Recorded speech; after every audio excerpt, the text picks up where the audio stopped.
Hey, what's up everyone? Welcome to Pound for Pound TV. This is Michael and it's been a while, but I'm back. Not all monsters are hideous, deformed freaks with hunchbacks. Some walk around wearing super trendy purple jocks with white tiger stripes. One such monster that has appeared in the nightmares of vanquished foes and past opponents is Naoya Inoue. After conquering, dominating, and terrorizing 3 previous weight divisions, Inoue moves north to the super bantamweight division, and waiting for him in his very first bout at 122 pounds on the 25th of July in Japan is the Philly phenom and undefeated sensation Stephen Coolboy Steph Fulton Jr. Fulton, or Scooter as he's also known, puts his WBC and WBO super bantamweight titles on the line, and he journeys to the former undisputed bantamweight's backyard to do so. It's lights out power versus boxing wizardry, and you don't want to miss this, you Naoya the Monster Inoue is co-promoted by Taken Promotions and Top Rank, and both Bob Arum and Taken's Mr. Honda know they have a generational talent in their stable, with the Japanese knockout artist set to take on arguably his biggest test yet. Sitting in most people's pound-for-pound list, as subjective as that is, Naoya Inoue has proven himself to be a crossover talent on the international stage, with both hardcore and casual boxing fans aware of his talent and work.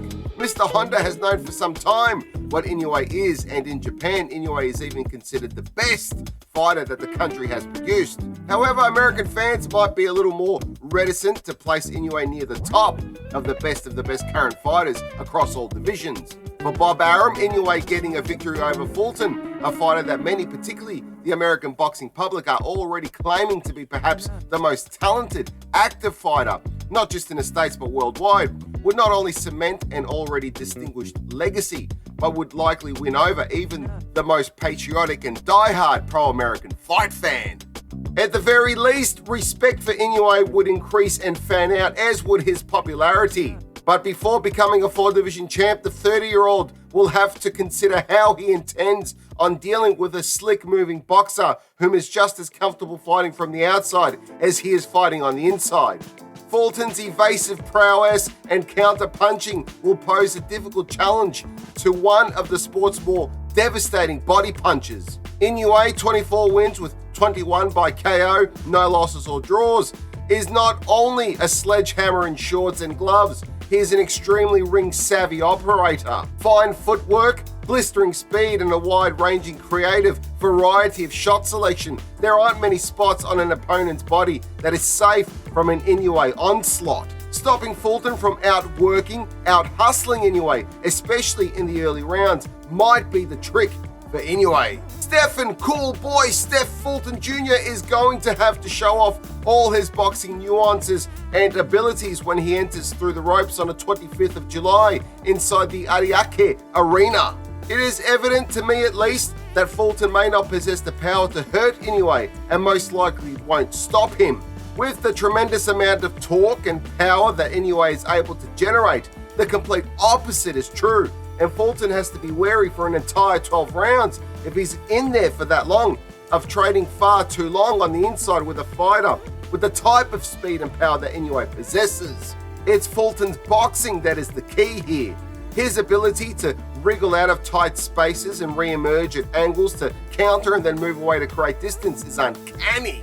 Fulton can lure Inoue in and use Inoue's aggression against him. Easier said than done, of course. Inoue is no muppet and most likely will detect the strategy, but fighting in front of a home crowd and looking to make a statement in a new division, Inoue might take the bait occasionally. Fulton is bigger than Inoue. He also possesses the reach and height advantage over Inoue, so keeping Inoue at arm's length and at the end of his jab will be the foundation that Fulton can build on as the fight progresses. If he can take Inoue's power, Fulton might even stand and trade in the pocket at times, but as I said, I don't think he wants to be in there too long.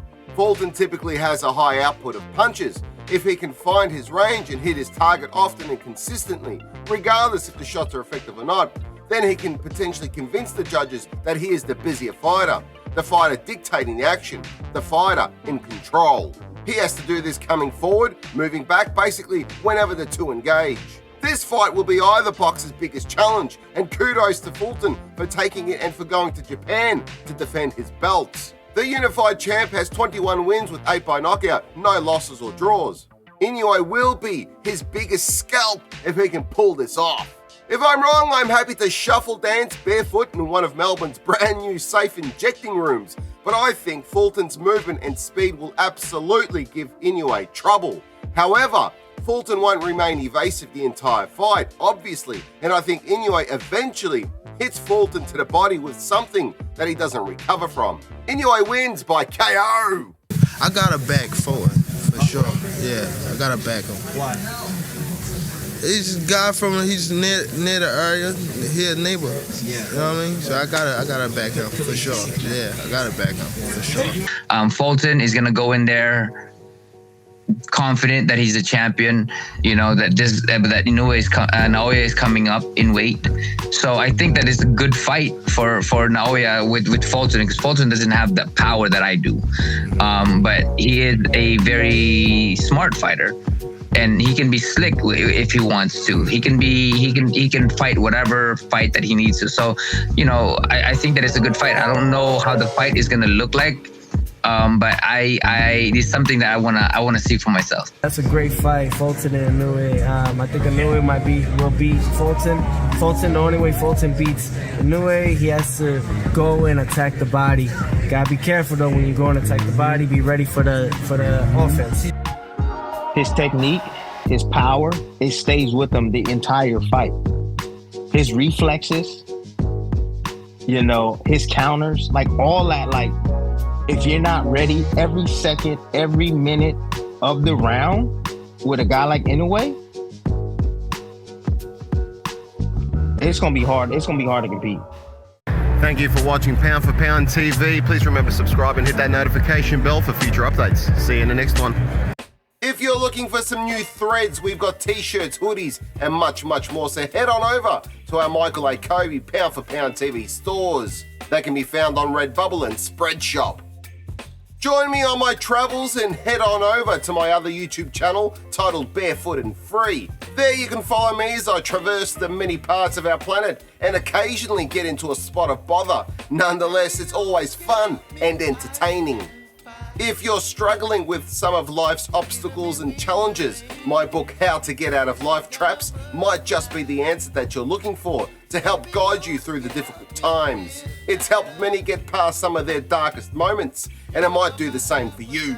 You can purchase it on Amazon, where you can also find a wide range of my other works. Those works include screenplay to book adaptations, a fairly unique concept, with genres covering comedy, heist and revenge, drama, supernatural and crime, if that's more your cup of tea. You can find them by following the link provided.